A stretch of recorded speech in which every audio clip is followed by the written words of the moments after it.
vamos a dar una perspectiva general de este tema de sensores y de ser necesario nos especializaremos en alguno de ellos según los vayamos necesitando. Sí, este es un tema amplio, libros completos se han escrito al respecto. Una buena referencia es este de Sensor for Mobile Robots de Everett. Es un buen texto, completamente dedicado a sensores. Es un poco antiguo, del 95, entonces no va a tener algunos temas más actuales, como por ejemplo los sensores de profundidad tipo como el Kinect o el RealSense de Intel. Pero bueno, en términos generales el sensor podremos pensar en él como un modelo matemático. Es un mapa entre una de las variables de estado del robot y un vector que nos da mediciones. Entonces podemos pensar que el sensor es una función. Entonces, por ejemplo, vamos a tener, no sé, que el estado del robot esté compuesto exclusivamente por su posición. Vamos a pensar en un ejercicio donde el robot no tenga más que su posición como estado. ¿Sí? Un robot que es un punto en el espacio. Bueno, pues entonces ese punto consistiría, vamos a pensar solamente en el plano XY. Entonces pudiéramos tener un mapa que no le hace nada, XY, que se mapeara simplemente XY, ¿no? Listo. Entonces, ese podría ser algún tipo idealizado de sensor de posición en R2. Bien. Pero también, ¿qué tal que tenemos, no sé, un sensor giratorio que nos está todo el tiempo midiendo distancia?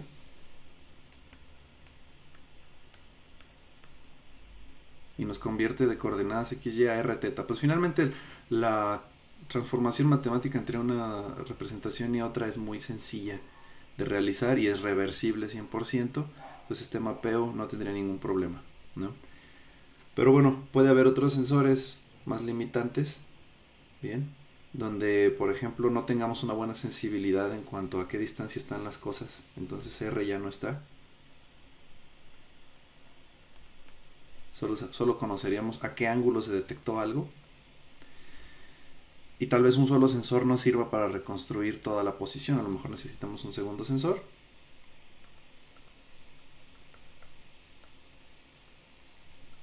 Un segundo ángulo. Y ya utilizaremos alguna técnica adicional como triangulación para recuperar la información de posición. Pero bueno, nos estamos adelantando un poco a los hechos. Vamos a revisar solamente algunos sensores en profundidad porque hay decenas, ¿sí? Pero en general lo que es importante establecer es que el sensor, entonces lo podemos ver como un mapeo. Un mapeo del cuál es el estado del robot y cuál es la medición que nos está devolviendo el sensor. Adicionalmente, y para dificultar las cosas, si vamos a pegarnos al mundo real, pues esta función que nos da el mapa entre una variable de estado del robot y un vector de medición también puede tener adicionado un componente de ruido, ¿sí? Un componente estocástico, incertidumbre, ¿sí? Puede ser simplemente por limitaciones físicas o por fenómenos extras que estén afectando nuestra representación, ¿sí? Esto va a quedar más claro con algunos ejemplos. Pero primero, entonces, en robótica, ¿qué clasificación tenemos de sensores? ¿Cuál taxonomía? Bueno, normalmente, esta es una forma común de dividirlos entre los que perciben cosas que son externas al robot y cuestiones que son internas al robot. Entonces, ¿a qué se refiere el que sean externas? Bueno, que sensen el mundo exterior, ¿verdad? Por ejemplo, que nos permitan reconocer obstáculos, cuál es la posición del robot con respecto a un marco de referencia externo al robot, si ya chocó con algo, ese tipo de cosas, mientras que estos propioceptivos o internos, bueno, pues miden cosas del robot en sí. Por ejemplo, si tiene ruedas, cuánto se ha desplazado una rueda, si tiene añadido un manipulador, un brazo robótico en la misma plataforma, bueno, en qué posición están los ángulos de cada una de las articulaciones de este brazo, ¿sí? Entonces esas son cuestiones que son internas al robot. Dentro de esta taxonomía entonces tenemos para los exterioceptivos o que sensan cosas exteriores al robot, pues una gran variedad, ¿sí? Van de lo sencillo a lo muy complejo, ¿no? Por ejemplo, estos sensores táctiles pueden ser algo tan sencillo como un interruptor que nos diga si el robot está en contacto con una cuestión externa, con alguna superficie sólida, ¿sí?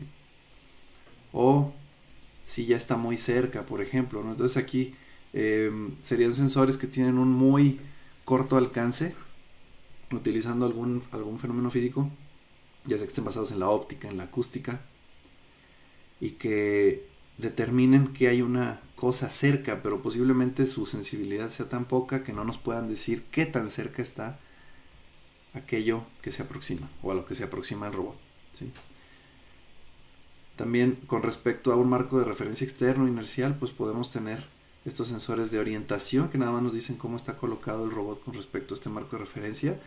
Aquí esta brújula puede ser un magnetómetro y nos dice, bueno, cómo está orientado, por ejemplo, el robot con respecto a el mundo, al campo magnético de la Tierra, ¿no? Este inclinómetro es bueno con respecto a el eje de la gravedad que normalmente apunta hacia el centro del planeta, ¿sí? Cómo está colocado el robot, ¿no? Y estos inclinómetros son dispositivos muy sencillos que básicamente a veces solamente indican si si el robot está nivelado o no. En otras ocasiones sí podemos saber cuál es el ángulo que se forma con respecto al vector de gravedad.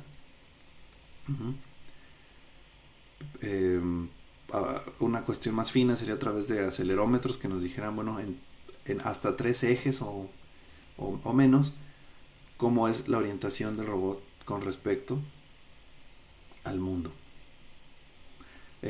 Estos otros sensores que están basados en estas balizas, bueno, aquí estamos hablando de que se emite una señal y se está detectando por ejemplo, su retardo en reflejarse o en alcanzar al sensor, y esas balizas están en algún lugar fijo en el marco de referencia, que en este caso pues es el planeta, ¿sí? Entonces, por ejemplo, en GPS pues se tiene una red global de satélites, se conoce su posición todo el tiempo a través de técnicas bastante sofisticadas y emiten una señal donde un receptor, al saber qué satélites están dentro de su alcance y en dónde están, bueno, a través de triangulación avanzada, localiza dónde está el receptor GPS con respecto al planeta Tierra en un momento dado, con algún margen de precisión, por supuesto, ¿sí? Estos emisores o balizas también pueden ser ultrasónicos, pueden ser de radiofrecuencia, y esto normalmente se utiliza ya en un entorno más local. Por ejemplo, estas ultrasónicas pueden ser emisores ultrasónicos que están colocados dentro de una bodega y que el robot tenga un receptor de esta onda acústica, y a través también de técnicas de procesamiento de señales se detecte o se reconstruya dónde está el robot o el receptor. Algo similar puede pasar con radiofrecuencia, ¿sí? Y por ejemplo, un principio que junta estas dos, GPS con estos emisores de radiofrecuencia, es el GPS que se le conoce como RTK, ¿sí? Donde se tiene una estación en tierra que tiene su localización conocida en una alta precisión, y luego el receptor GPS se comunica con esa estación de tierra y se puede tener una reconstrucción muy fiel de la posición a nivel centímetros. En nuestra siguiente categoría tenemos sensores activos de medición de distancia. Entonces aquí son activos porque existe la emisión de una señal utilizando algún medio físico, como puede ser sonido o luz, y a través de esta emisión y después posiblemente medir, por ejemplo, tiempo que tarda en reflejarse o algo que le hace al medio. Con eso se obtiene la medición de distancia. Por ejemplo, en los ultrasónicos pues se emite un sonido en una frecuencia superior a la que escucha el oído, y midiendo el tiempo que tarda en rebotar en las superficies, aunado a que se conoce la velocidad de propagación del sonido en el aire, pues se obtiene esta distancia aproximada a la que están los objetos. Telómetro láser, similar pero con luz láser. que en este caso normalmente no se mide tanto el tiempo de propagación porque es demasiado rápida, y para la velocidad que se tiene más bien es la fase, ¿no? Se basan en la fase aquí, una disculpa, creo que no sé si lleva acento, telémetro, sí. Después tenemos luz estructurada. Esa es una técnica pues un poco antigua que en algunos medios todavía se utiliza, donde se emite un patrón de luz, también utilizando posiblemente láser, y con una cámara se capta este patrón de luz, y según las distorsiones que sufre esta luz y conocimiento acerca de cuál es el patrón proyectado, etcétera, pues se puede hacer más o menos una reconstrucción de la superficie sobre la que incide la luz. Sensor de movimiento, velocidad. Bueno, aquí esto se basa en el efecto Doppler, ¿sí? Es un radar donde se emite y se recibe una señal de radiofrecuencia, y según una distorsión que existe en la frecuencia de la señal recibida, se está midiendo entonces la velocidad relativa al emisor receptor del objeto en el cual rebotó. Y bien, por último tenemos un sensor basado en visión. Esto es ya muy conocido por su disponibilidad en el mundo, en los dispositivos que tenemos, por ejemplo, teléfonos celulares, ¿sí? O simplemente cámaras de video, cámaras de fotografía. Son las cámaras digitales con sensor de diferentes tecnologías. Puede ser CCD, de Charge Coupled Device, o CMOS, que es un semiconductor de metal óxido. Y en este caso la cámara lo que va a hacer es tomar una escena tridimensional y proyectarla en un plano bidimensional, ¿sí? Y esencialmente esto nos permite también tener una grabación del estado de alguna escena. Pero otra vez es un sensor que mide cuestiones externas al robot y que le permite tener conocimiento del mundo en el cual se mueve. Dentro de los que son sensores que miden variables propias del robot, habíamos hablado entonces de estos sensores que cuantifican, por ejemplo, cuánto se desplaza o a qué velocidad gira una rueda o motor. En este caso hablamos de codificadores, que en la literatura pues en todos lados lo encuentran como el término en inglés de encoders. Y aquí la separación de los codificadores pues es en qué principio físico se basan, ¿no?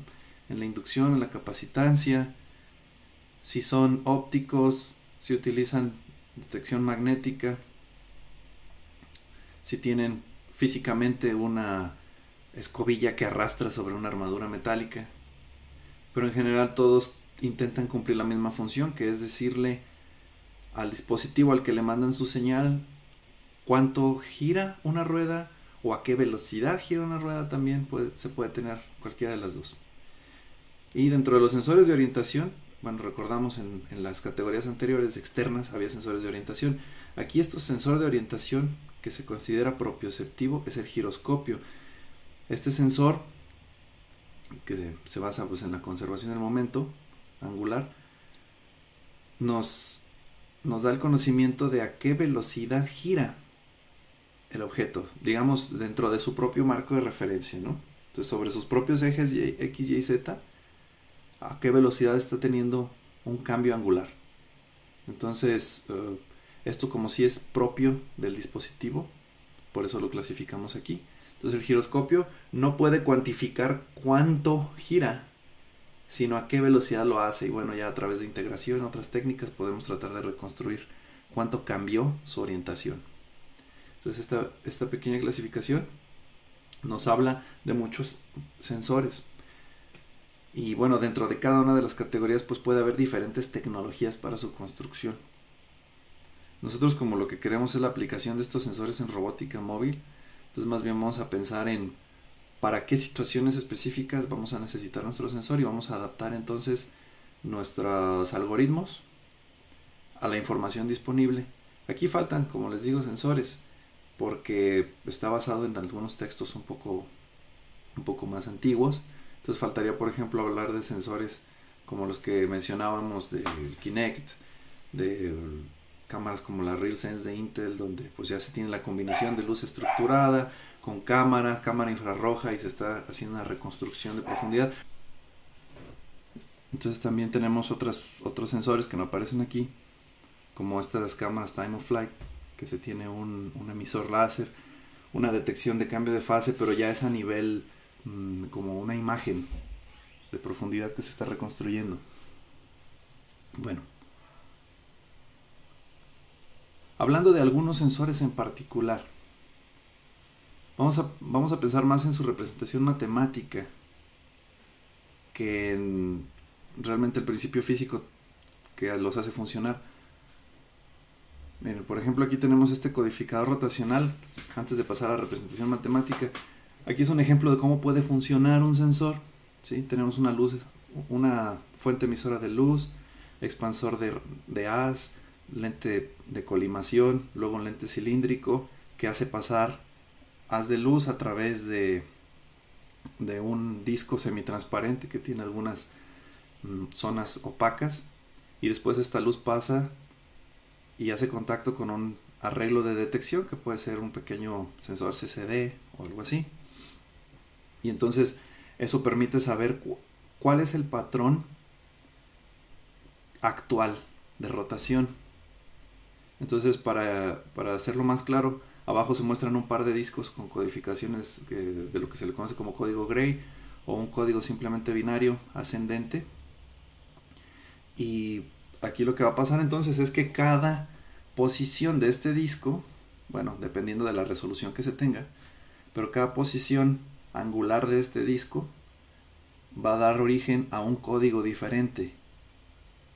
Entonces, al llegar ese código al arreglo detector que se muestra en la ilustración, sabemos en qué posición está el eje de rotación de, por ejemplo, un motor.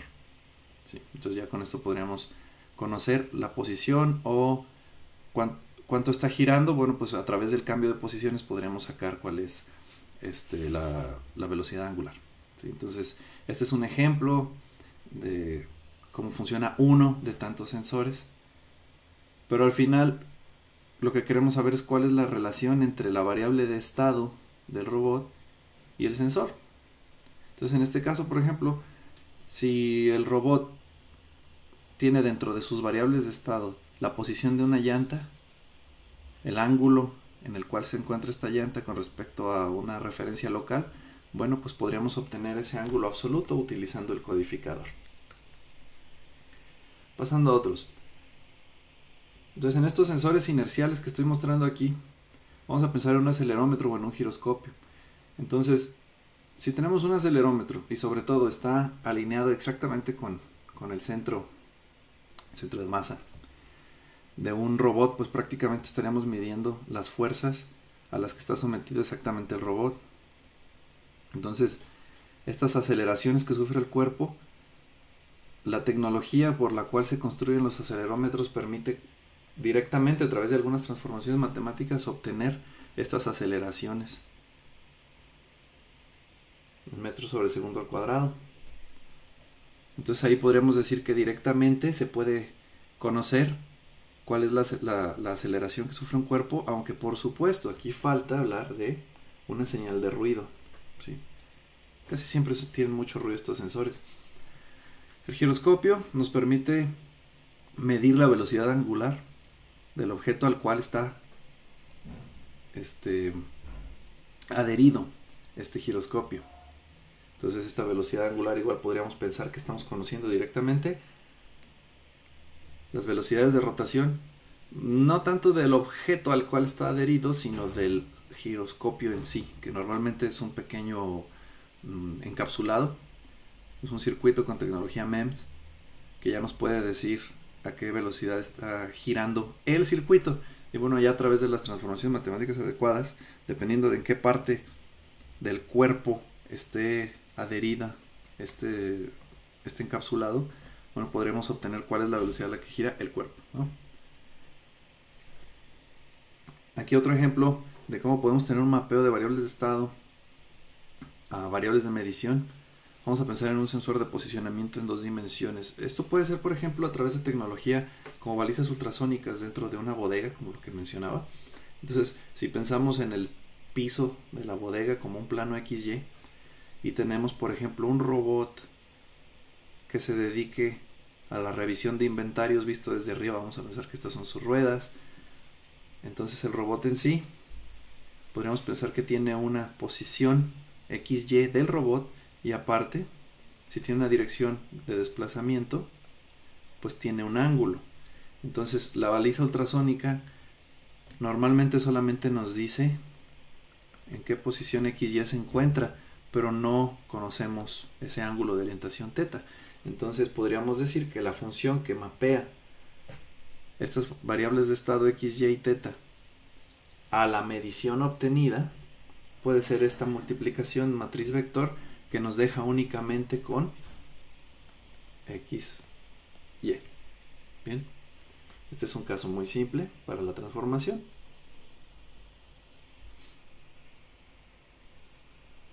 Este es un tipo de sensor mucho más también común, que ya involucra un poco más de complejidad para hacer este mapeo de variables a la medición. Y tenemos este sensor de distancia que puede ser infrarrojo, puede ser ultrasónico. Y la propiedad que tienen estos sensores es que normalmente solamente perciben si hay un objeto frente a ellos dentro de algún cono de cierta resolución. Entonces, normalmente no se tiene la información de exactamente dónde está el objeto en el cual rebotó el haz, por ejemplo, porque puede ser que esté rebotando en múltiples objetos y solamente nos reporte que hubo un reflejo de esta señal física que se está enviando, ¿no? Entonces, si tenemos aquí, tenemos el sensor en algún lugar. El sensor podemos pensar que emite un haz dentro de un cierto cono y puede haber un objeto que esté siendo detectado adentro, ¿no? Entonces este objeto, vamos a pensar que este es el cono y por supuesto la dirección hacia la cual apunta el sensor podríamos llamarle, no sé, θ. Bien, y luego a este ángulo de percepción le podríamos llamar phi máximo, mientras que a este ángulo sería phi. Bien, este es un objeto y este es el sensor.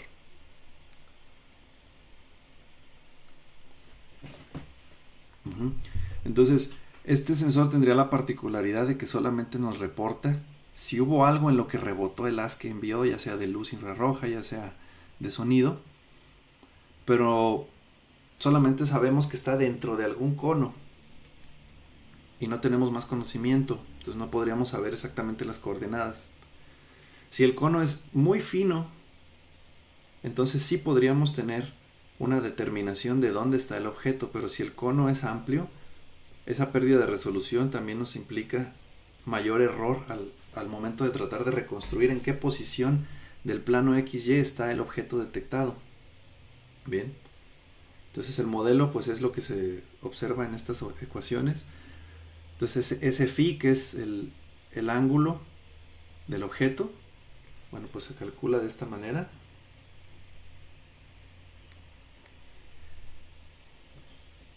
Y luego, de acuerdo a ese phi, si estamos dentro del cono, el sensor lo que nos reporta es la distancia entre dónde está el sensor y el objeto en el cual está rebotando el haz. Y este cero lo que está simbolizando es que si el objeto está fuera del cono, pues no existe una detección. Es el modelo matemático simplificado del sensor de distancia. Hay muchas más consideraciones a tener en el caso de una simulación del sensor, ¿verdad? Pero esta es la más sencilla que podemos proponer. Otro sensor muy común en robótica pues es una cámara. Entonces, dentro de la visión por computadora se conoce que este sensor, que bueno, tiene la ventaja de ser pasivo porque solamente recibe la luz y no la emite. Lo que va a hacer es una proyección de R3 a R2. Entonces los puntos del mundo tridimensional los va a mapear a un plano. Se pierde la información de profundidad. Hay técnicas que permiten a través de múltiples cámaras o del desplazamiento conocido de una misma cámara y correspondencia de puntos, intentar recuperar esa información de profundidad, pero esencialmente una fotografía única de un entorno le va a quitar toda la información de profundidad. Un modelo común, por su sencillez, es el modelo estenopeico, o en inglés le llaman pinhole. Este modelo está muy simplificado y está ignorando algunos efectos o problemas que hay con las cámaras, como son la distorsión radial, la distorsión tangencial y otras aberraciones que pueden tener también los lentes. Entonces aquí simplemente se habla de que se considera que la cámara es una especie de agujero muy muy pequeño por el que pasan los rayos de luz. Aquí la luz se considera que son rayos geométricamente, y entonces estos rayos que proceden de alguna fuente, no sé, el sol o un foco, una bombilla, estos rayos inciden en el objeto y claro que el objeto refleja la luz, y la presencia de este agujero pequeño permite que solo ciertos rayos puedan pasar y proyectarse en una superficie que captura imagen, que bueno, en el caso de la fotografía analógica era una capa fotosensible químicamente, y en el caso moderno pues es un detector de luz CCD o CMOS. Entonces, a partir de ese principio, que está ignorando completamente las características de los lentes o lente por el que pasa la luz, simplemente se considera como si fuera un punto por el cual pasan estos rayos, y entonces tenemos la formación de imagen basada en ese principio. Y por supuesto, la imagen que está reflejada de la escena del mundo real, cuando se proyecta en el receptor, queda invertida, o podríamos decir de cabeza, ¿sí? Porque los rayos que inciden sobre la parte superior del objeto, al pasar a través de esta apertura, van a formar la parte inferior, ¿sí? Y aquellos que llegan a la parte inferior, al pasar por este centro, van a quedar en la parte superior de la imagen.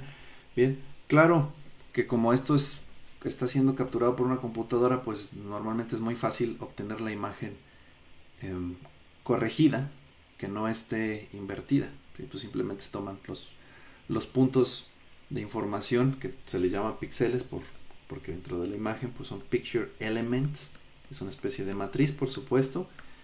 Entonces un punto que haya quedado aquí registrado, pues es muy fácil simplemente hacer un mapeo que lo invierta, ¿no? Y por lo tanto podemos tener entonces este modelo. Entonces la luz que llega de estos puntos en el mundo, como puede ser este X, pasa por este sensor, se registra en algún lugar. Entonces aquí el único truco que se está haciendo para la representación matemática es que esto, como tenemos esta especie de cono invertido, pues simplemente lo pasamos para acá y está quedando aquí. Eso es lo que se ve en esta imagen, ¿sí? Ahí está el cono, adelante de ese punto por el cual se considera que pasan los rayos de luz. Bien. Entonces, para resumir todo esto, se tiene este modelo. Entonces lo que tenemos en primera instancia en la mano derecha es las coordenadas del punto en el mundo, pero son homogéneas, son coordenadas homogéneas. Después tenemos estas R y T. R es la rotación de la cámara con respecto a algún marco de referencia, ¿no? Si la cámara es el marco de referencia, pues es una rotación que es la identidad, ¿sí? Pero si no, es cómo está rotada la cámara con respecto al marco de referencia en el cual se encuentra el punto. Y t es el vector de traslación de la cámara con respecto a ese marco de referencia. K es una matriz que aquí no la estamos mostrando, pero K normalmente es una matriz que se le llama de parámetros intrínsecos o de calibración, que contiene longitudes focales en X, en Y, el centro de la imagen, coordenadas del centro de la imagen en el plano de la imagen, X0001. Esta es la representación más sencilla. A veces aquí en lugar de 0 va un parámetro que es de distorsión, pero en casi todas las cámaras se simplifica a poner 0. ¿Sí? Entonces, esta matriz K contiene información de la cámara acerca de cuál es su longitud focal, dónde está el centro de la imagen, etcétera.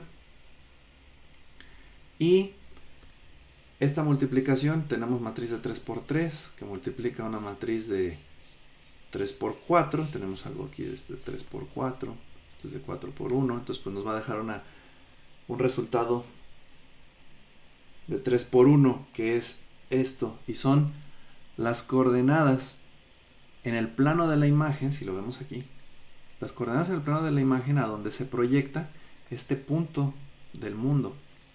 ¿Sí? Entonces en el plano de la imagen, pues como lo indica su nombre, es un plano, solamente tiene coordenada X y coordenada Y. Y entonces la última coordenada que aparece aquí es un número que pues no tiene significado porque son coordenadas homogéneas. Entonces si obtuviésemos cualquier número que no fuera un 1 al hacer esta transformación, como sabemos que son coordenadas homogéneas, sabemos que esas coordenadas homogéneas son iguales bajo multiplicación por un escalar arbitrario. Entonces simplemente podríamos multiplicar por aquel factor que hiciera que este número se volviese 1, y con eso podríamos obtener cuáles son estas U y B, que corresponden a cuál píxel columna y cuál píxel en fila corresponden a este punto, ¿sí? A dónde nos lo está proyectando.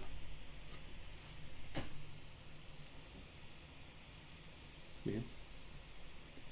Entonces esa es la visión general de, por el momento, el tema de los sensores, ¿sí? Y volveremos a ellos según los vayamos necesitando.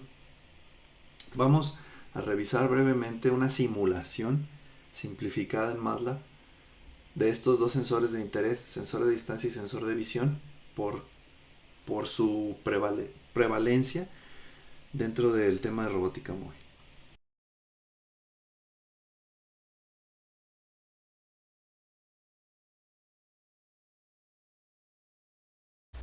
En esta sección vamos a hablar del uso de Coppelia Sim para simular algún tipo de sensores, en específico una clase de sensores que les llama sensor de proximidad este simulador. Sí, puede estar emulando, por ejemplo, un telémetro láser o un sensor ultrasónico, arreglo de sensores ultrasónicos, etcétera. Aquí tenemos abierto Coppelia Sim en una simulación vacía, y también tenemos el editor Visual Studio Code para revisar cómo es que podemos interactuar usando Python con esta simulación. Entonces, comenzando con el simulador, como tenemos un escenario vacío, vamos a agregar primero un robot,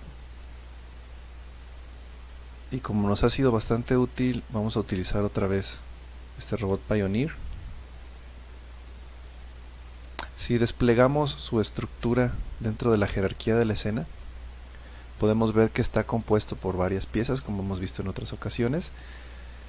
Hoy nos vamos a enfocar en toda esta parte de aquí que dice Pioneer P3DX visible, y tenemos una colección de objetos que dicen Pioneer P3DX Ultrasonic Sensor del 1 al 16.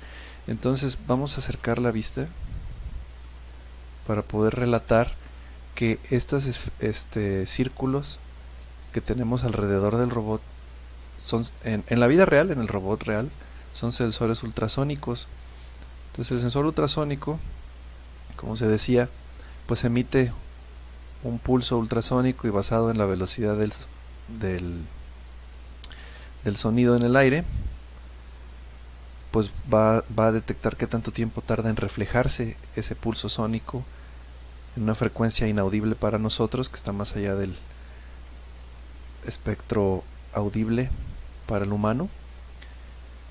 y basado en ese cálculo de tiempos va a tratar de determinar hasta qué distancia rebotó el haz. Como sabemos, pues puede haber ciertas ineficiencias, puede ser absorbido o reflejado en otras direcciones el pulso. Sin embargo, aquí vamos a suponer que tenemos un funcionamiento ideal.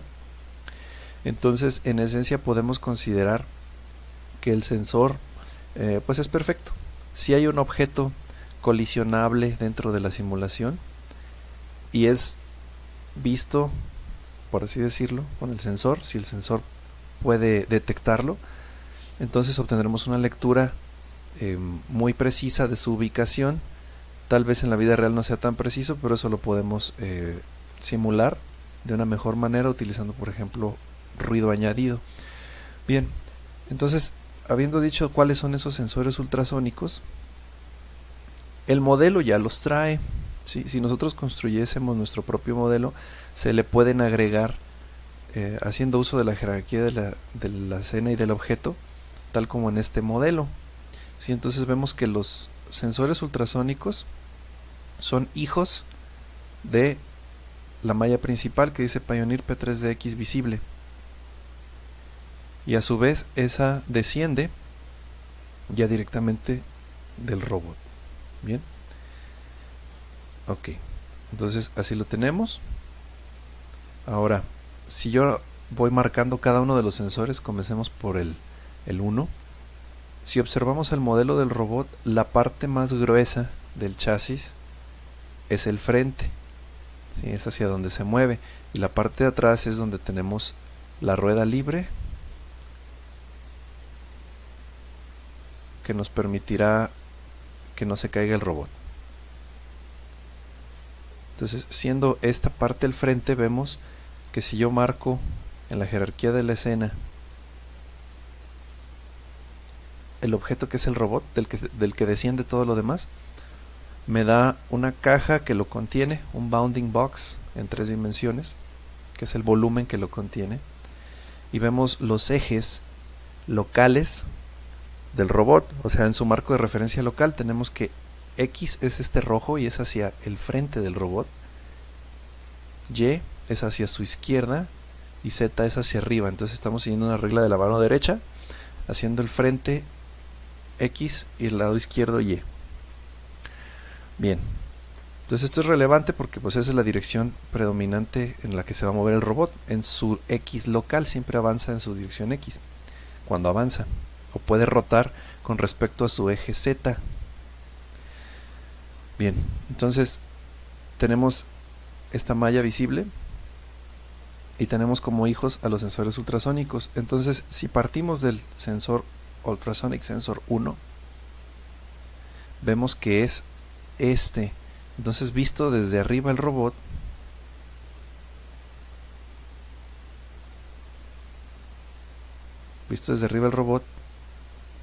es de la mitad frontal de los sensores, porque tiene sensores adelante y atrás el robot.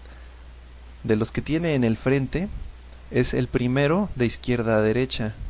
Ese es el 1. ¿Sí? Entonces va a estarlos contando en ese orden, 1, 2, 3, hasta llegar al 8. Y en la parte trasera tiene otros 8. ¿Sí? Entonces aquí vemos que ese es el primer sensor. Y entonces vamos a ver una particularidad del sensor. Cuando marco todo el robot, el frente del robot es la dirección X. Cuando marco el sensor, la dirección en la que sensa, la dirección en la que detecta las cosas es Z positivo. Entonces podemos ver que aquí quedó X apuntando en esta dirección de la flecha roja, Y para arriba, y Z quedó hacia acá. Y esto es porque por convención, casi en todos estos tipos de sensores de proximidad se considera que su frente o su dirección de detección es la dirección Z positiva. Lo mismo veremos ahora si cambio al sensor ultrasónico número 2. Vemos que es exactamente el que sigue, yéndonos hacia la derecha del robot. Y se repite también que su Z positivo es la dirección de detección. Y así nos podríamos ir con el 3, el 4, el 5. Y si llegamos al 8, Vamos a girar el robot. El 8 es el último del frente. Ya el 9 pertenece a la mitad trasera. Sí, pero continuamos dando la vuelta en sentido de las manecillas del reloj si lo vemos desde arriba. Entonces tenemos el 9, 10, 11, etcétera, hasta llegar al 16, es el último. ¿Sí? Entonces es el último antes de otra vez pasar al 1. Entonces era importante mencionar esto porque entonces vemos que el modelo del robot tiene 16 sensores, de los cuales podemos utilizar ninguno, uno, varios, inclusive todos, pero vamos a ver que dentro de la simulación una limitación importante es que a veces es un poco tardada para estar evaluando las lecturas de todos los sensores, entonces a veces conviene no leerlos todos. Deberíamos utilizar el mínimo posible para la aplicación. Bueno, entonces vamos ahora a ver cómo se pueden leer estos sensores.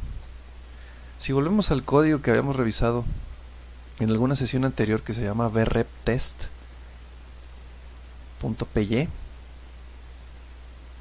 antes nada más teníamos esto como demostración de movimiento y lo que hacíamos era que girara unos segundos en una dirección y unos segundos quizás en otra, o solamente lo hacíamos detenerse. Entonces ya no necesitamos explicar muy a fondo este código porque ya lo revisamos. Entonces ya sabes que aquí está la inclusión de librerías, todas las funciones que son para hacer la conexión, para obtener los identificadores de objetos o los handles. Aquí arriba eran los de los motores y vamos a enfocarnos más bien aquí en estas líneas 24 a 28.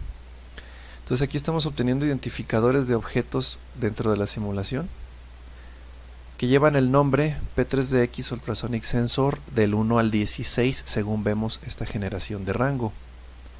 ¿Sí? Entonces quiere decir que queremos tomar los identificadores de los sensores ultrasónicos del 1 al 16. ¿Sí? Lo estamos guardando aquí en una lista y como lo estamos haciendo a través de append, la consecuencia es que el identificador del Ultrasonic Sensor 1 va a quedar con el índice 0 en la lista. El de Ultrasonic Sensor 2 va a quedar con el índice 1 en la lista y así sucesivamente hasta que el Ultrasonic Sensor 16 nos quede con índice 15. Esto pues porque los índices en Python empiezan en 0, ¿no? Y lo que podemos observar entonces en este ciclo es que estamos también llamando a la función SimObjectHandle, getObjectHandle, que devuelve dos cosas, un código de error y el identificador que queremos, y que igual que en la sesión anterior, el código de error, estrictamente hablando, yo debería verificarlo. Sin embargo aquí, pues por hacer las cosas rápido, ni siquiera lo estamos revisando, ¿no? Pero en un código más robusto ustedes deberían probar que el código de error no sea nada de qué preocuparse.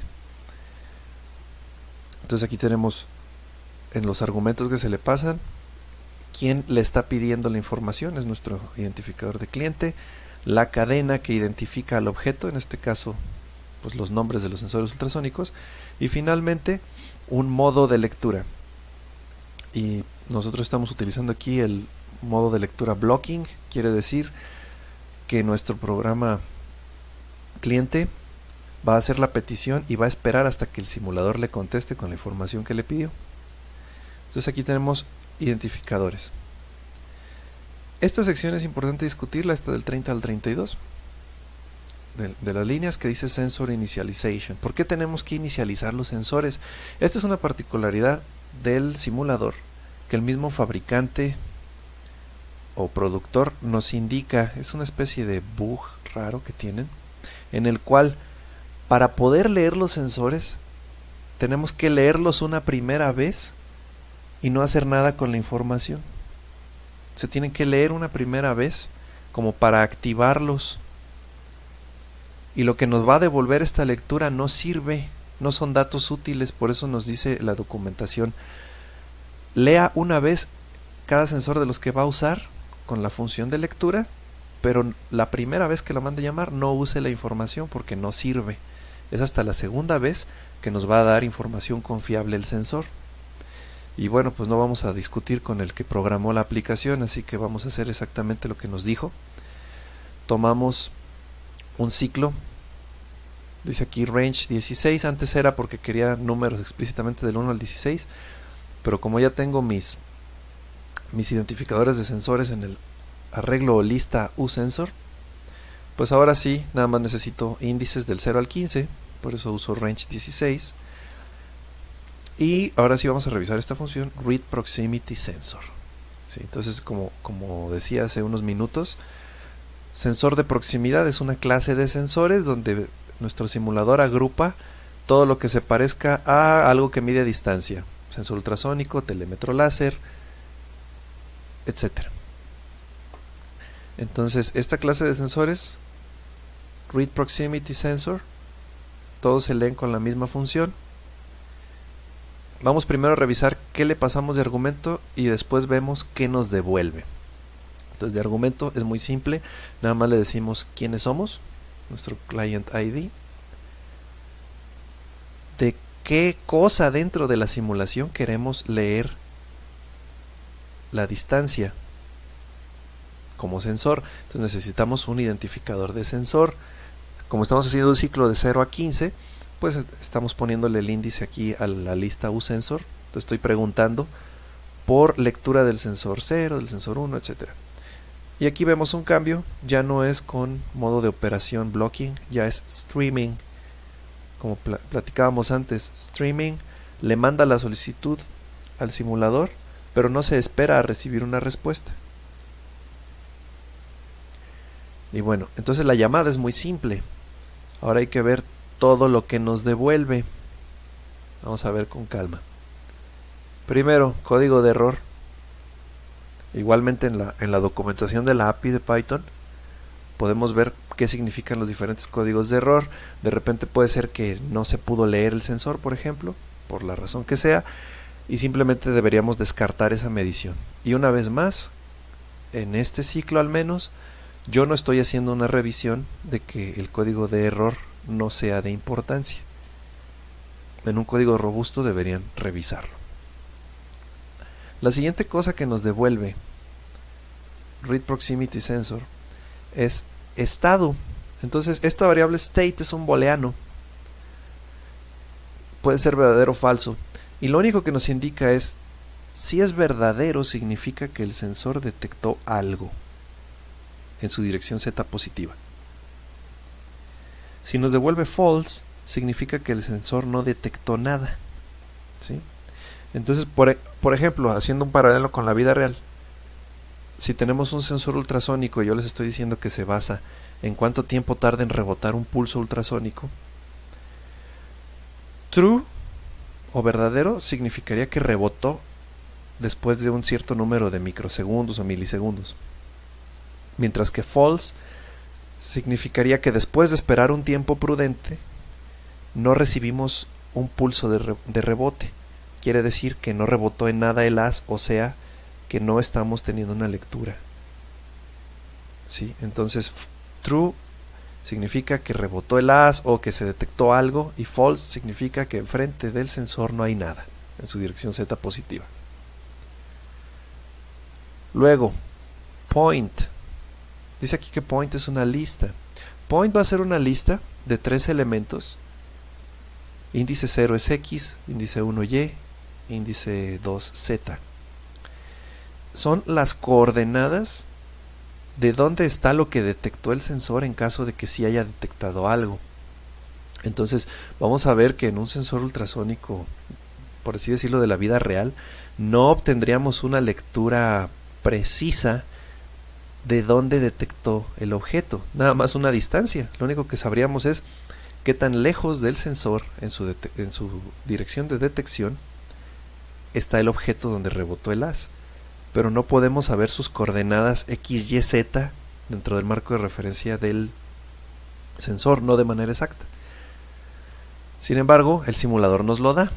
Ya es tarea nuestra, si queremos una simulación más realista, bueno, pues eliminar esa información precisa de ubicación y convertirla en una distancia aproximada en la dirección z positiva. Ahorita les digo cómo. Siguiente cosa que nos devuelve este entero, detected obj, objeto detectado, es porque dentro del simulador, si hubo una detección positiva, el simulador nos puede decir no solamente las coordenadas exactas, del objeto con respecto al sensor, sino que también nos puede decir cuál es el identificador o handle de aquel objeto en el cual rebotó el haz, o del objeto detectado por el sensor. Pues al simulador no le cuesta nada reportarlo. Entonces, para algunas aplicaciones nos es útil conocerlo para hacer una simulación más fidedigna. Pues deberíamos ignorar este dato, porque normalmente un sensor ultrasónico no sabe en qué rebotó, solamente sabe si detectó algo. Y por último, otra cosa que también nos puede proporcionar el simulador es esta lista, que en realidad son 3 elementos, X, Y, Z, que dice Detected Surf Norm Vec. Entonces es el vector normal de la superficie detectada. Entonces, ¿esto qué quiere decir? Bueno, que además de que está rebotando el haz, como aquí todos los objetos del mundo son mallas en 3 dimensiones, bueno, pues todas las mallas se pueden subdividir en triángulos, ¿no? Como se sabe, en facetas, sino triángulos o en planos. Entonces, cuando rebote el haz, forzosamente va a haber rebotado en algún plano o sección de plano dentro del mundo tridimensional, y ese planito está, por supuesto, definido por un vector normal a esa superficie. Entonces eso es lo que nos puede devolver esta función si es que lo necesitamos. Entonces estos últimos dos los pongo ahí por ilustrar todo lo que nos puede devolver la función Read Proximity Sensor, pero en realidad, en lo general, lo que tengo marcado en azul no lo estamos usando para nada. Más frecuentemente utilizamos state y point. Entonces, después de esta primera como lectura en falso, tenemos inicializados los sensores y ahora sí podemos empezar a utilizarlos. Este ciclo es el mismo de la vez pasada, ¿no? Entonces, para no hacer problema aquí, voy a detener los motores. Entonces no quiero ahorita que avance el robot para nada, que se quede estático, porque lo que quiero nada más es probar la lectura de los sensores. ¿Sí? Entonces le estoy mandando todo el tiempo velocidades de 0 a los motores. Un poco redundante, podría no enviarles nada, pero bueno, vamos a dejarlo así. Y descomento esta sección porque ahora sí la vamos a utilizar. Entonces tengo una lista vacía y luego un ciclo de 0 a 15. Y tal como lo hice en la inicialización de los sensores, voy a leer los 16 sensores del robot. Si se fijan, la línea es una copia idéntica de la línea 32, la línea 42, igualito, con una excepción. Tenemos este modo de lectura que no habíamos usado antes. Ya habíamos visto el blocking, habíamos visto el streaming y ahora tenemos el buffer. Este modo buffer lo que va a hacer para nosotros es que como el simulador está leyendo los sensores a una cierta tasa de refresco, ¿no? Cada ciertos milisegundos está leyendo todos los sensores. Entonces tiene un buffer, o sea que tiene un pequeño respaldo de información donde está almacenando las últimas, no sé, n lecturas. ¿Sí? Entonces nosotros lo que estamos diciéndole aquí es que lea de ese buffer, que no se espere a mandarle leer un sensor de proximidad, esperar que el simulador lo lea y nos provea con esa medición. No, simplemente como se sabe que internamente el simulador tiene un buffer, que lea de ese buffer lo último que haya, y normalmente las cosas funcionan suficientemente rápido para que eso no nos dé ningún problema. Bien, entonces tenemos ese pequeño cambio nada más de la modalidad, en lugar de streaming es buffer, pero lo demás es idéntico. Entonces estoy leyendo todo. ¿Sí? Y antes de explicar esa línea 43, vamos mejor a imprimir state. ¿Sí? Pues vamos a ponerle aquí alguna manera de que nos diga qué sensor es y qué lectura obtuvo. Entonces normalmente dentro del Python 3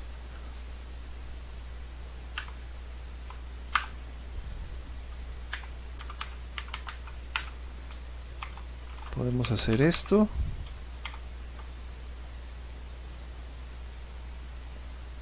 ¿En qué iteración vamos? Ajá. Aquí le ponemos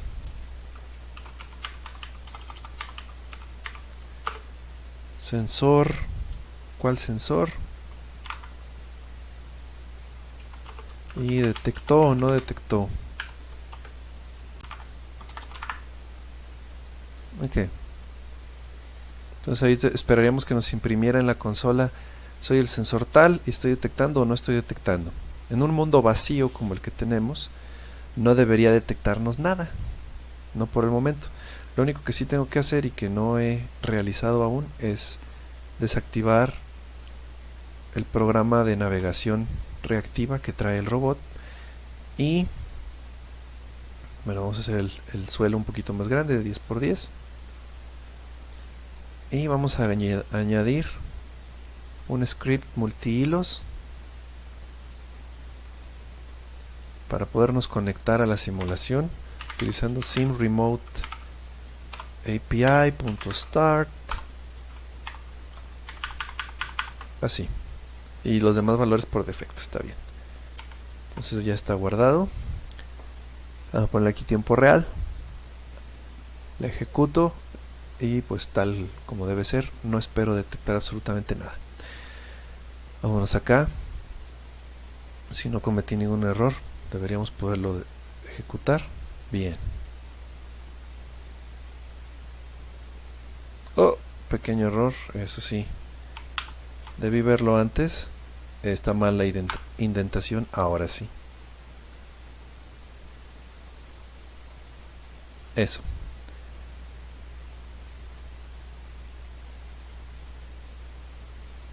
Ok.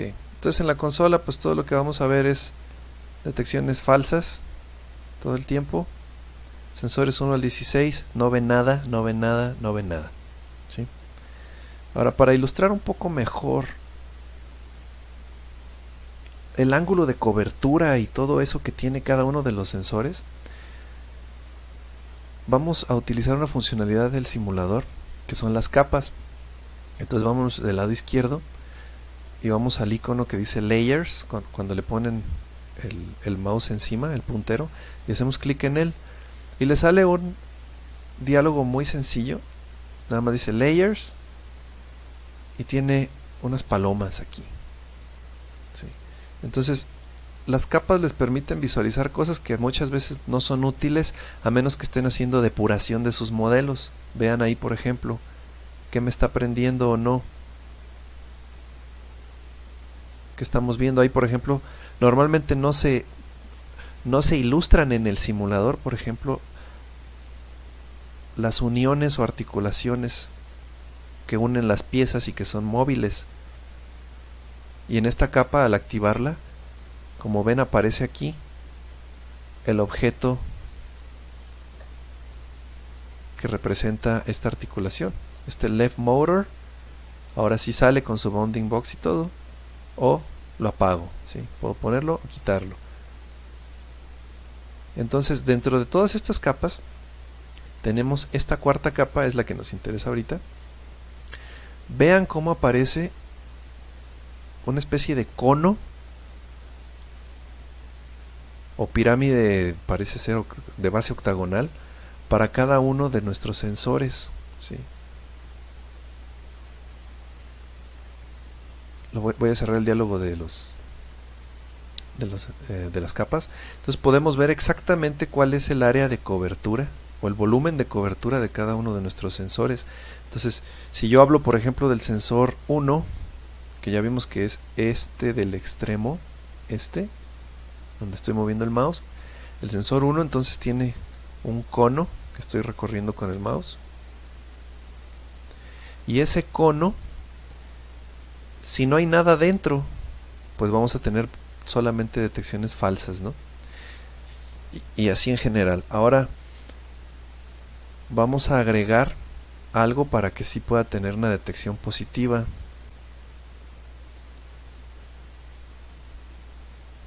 Entonces, en este código acabo de agregar algunas líneas, ¿sí?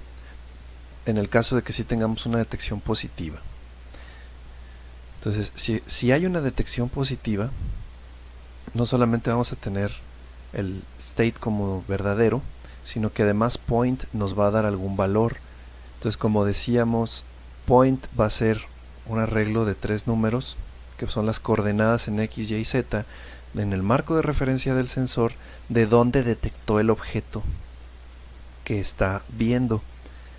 Normalmente, como también mencionamos, esto no es deseable para una simulación fidedigna, porque un sensor ultrasónico nunca nos va a poder dar esa información. El sensor ultrasónico solamente nos va a dar un escalar que nos dice a qué distancia detectó el objeto, no exactamente cuáles son sus coordenadas. Entonces vamos a hacer uso del módulo de álgebra lineal de NumPy para de ahí, de este módulo linalg, obtener el método norm. Norm saca la norma euclidiana de un vector, que en este caso nuestro vector es ese point, esas coordenadas x, y, z de la detección. Entonces, al meter ese point en norm, vamos a obtener un número real positivo que es la magnitud del vector. Y esto es una buena aproximación de la distancia a la que detectó el objeto el sensor. Entonces, esta línea, como antes, es la detección de si el sensor del 1 al 16 vio o no algo. Si la detección es positiva, tenemos entonces que se evalúa esta línea como verdadera. If state significa que sí vio algo. Entonces vamos a imprimir dos cosas: las coordenadas verdaderas dentro del simulador del objeto detectado con respecto al marco de referencia del sensor que estamos analizando, y después tenemos cuál es la magnitud de ese vector, que es lo último que hemos almacenado en ese measure, por eso el índice de -1. Entonces vamos a ver lado a lado las coordenadas verdaderas del objeto en el simulador y la distancia aproximada que estamos calculando usando la norma. Y esto solamente se va a desplegar para aquellos sensores que tengan una detección positiva. Entonces vamos a Copelia, y tenemos un obstáculo. Ese obstáculo lo creamos a partir de dar clic derecho en el escenario, decir Add Primitive Shape Cilindro. Entonces aquí ponemos las propiedades, por ejemplo, de qué tamaño lo queremos. Este cilindro que puse es de altura 1 y la base tiene 10 centímetros de ancha. ¿Sí? Ya apareció este nuevo cilindro que acabo de meter. Lo voy a borrar, sin embargo, porque quiero utilizar el que ya había dejado ahí. Entonces este cilindro nuevo que dice Cylinder 0 lo voy a quitar. Y el cilindro que ya está en la escena lo coloqué de forma que los sensores 10 y 11 detecten algo. O sea, está en la intersección de estos conos de cobertura de los sensores 10 y 11. Si hago doble clic en las propiedades del cilindro, también les quiero mostrar que normalmente, si nos vamos aquí a la pestaña de Common, todas estas propiedades especiales del objeto, que dice aquí que si es colisionable, medible, detectable, dibujable o rendereable, normalmente vienen deshabilitadas. Entonces yo tuve que irme a Common y activar todas estas para que sí las pueda detectar el sensor. Entonces, si ejecuto la simulación, veo aquí unas líneas parpadeando que me están indicando que hay detecciones positivas por parte de los sensores de los cuales sale la línea. ¿Sí? Entonces vemos que ahí de 2 sensores salen líneas hacia el objeto. Esas líneas son esos vectores que son la mínima distancia entre el origen de cada uno de los sensores y este objeto detectado. ¿Sí? Entonces esos son los vectores cuyas coordenadas vamos a visualizar. Volviendo al código, entonces vamos a ejecutar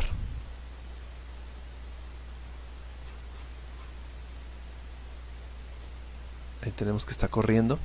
Vamos a esperar unos segundos nada más en lo que termina la ejecución. Terminó. Y abriendo un poco más amplia la perspectiva del diálogo aquí de la terminal, tenemos que hay detecciones falsas para todos los sensores, desde el 1, con la excepción de esos dos sensores que nos estaban marcando una detección positiva, que son el 10 y el 11. Entonces sensor 10 detecta verdadero, y entonces procedemos a imprimir las coordenadas de ese vector de detección y la distancia aproximada que calculamos utilizando la norma. Entonces las coordenadas, como pueden ver, tienen componentes distintos de 0 en X y Y, aunque casi todo está concentrado en la componente Z, y la norma nos da esta distancia aproximada de 0.53, mientras que para el sensor 11 tenemos, por ejemplo, una componente en X más notable, porque pues está como por un lado, de 0.13, una componente distinta de 0 en Y y casi todo en Z. Pero bueno, utilizando la norma euclidiana tenemos una distancia aproximada de 0.54. ¿Sí? Entonces, estas distance que estoy imprimiendo aquí son nuestras lecturas que están intentando emular cómo lo haría realmente un sensor ultrasónico. Por último, antes de ya concluir en este video de hoy, les muestro también que los sensores pueden tener diferentes propiedades de detección. Estamos viendo que se está tratando de ilustrar el cono dentro del cual detectan objetos los sensores a través pues de estas pirámides con base octagonal. Entonces vamos a concentrarnos en este sensor donde estoy poniendo el mouse, es el 1. Podemos jugar con sus propiedades y nos vamos aquí a la jerarquía de la escena. Hago doble clic en este sensor 1 y en sus propiedades vemos que tenemos mostrar los parámetros del volumen, y aquí dice que es un volumen del tipo cono. Hay otros como rayo, por ejemplo, pirámide. Tenemos cono. Entonces yo puedo jugar, por ejemplo, con el ángulo de detección. Justo ahora está en 30 grados, yo lo puedo poner más pequeño, más estrecho, le ponemos 10. Y también podemos jugar con hasta qué distancia es capaz de detectar nuestro sensor. Vamos a duplicarla de 1 a 2. Entonces al cerrar este diálogo yo debería ver, como lo estoy haciendo ahora, que mi sensor 1 tiene el doble de alcance, pero tiene un ángulo de detección más estrecho. ¿Sí? Y así podríamos modificar los parámetros de cualquiera de estos sensores. Podemos irnos, en lugar de mostrar parámetros de volumen, mostrar parámetros de detección. Y podemos también moverle a varias cosas, como por ejemplo si queremos que la detección sea rápida y aproximada o exacta. Por defecto viene exacta, pero podremos jugar con eso, con esta casilla. Y tenemos otras como ángulo limitado de detección, no permitir detecciones si la distancia es más corta de. Entonces aquí podríamos, por ejemplo, decir que si un objeto está demasiado cerca del sensor, no lo detecte. Bien. Tal como se hizo para estos sensores, todos los tipos de sensor que tenemos especificados dentro del simulador, podemos jugar con sus parámetros o moverlos haciendo doble clic en su icono dentro de la jerarquía de la escena. Y si guardamos la escena, al cargarla todo va a conservar sus propiedades, incluyendo los robots o los sensores que hayamos colocado no solo en un robot, sino en el mundo. ¿Sí? Este simulador nos da esa libertad. Bien, entonces esto concluye lo que les quería mostrar el día de hoy, que corresponde a la simulación de sensores dentro de Coppelia Sim.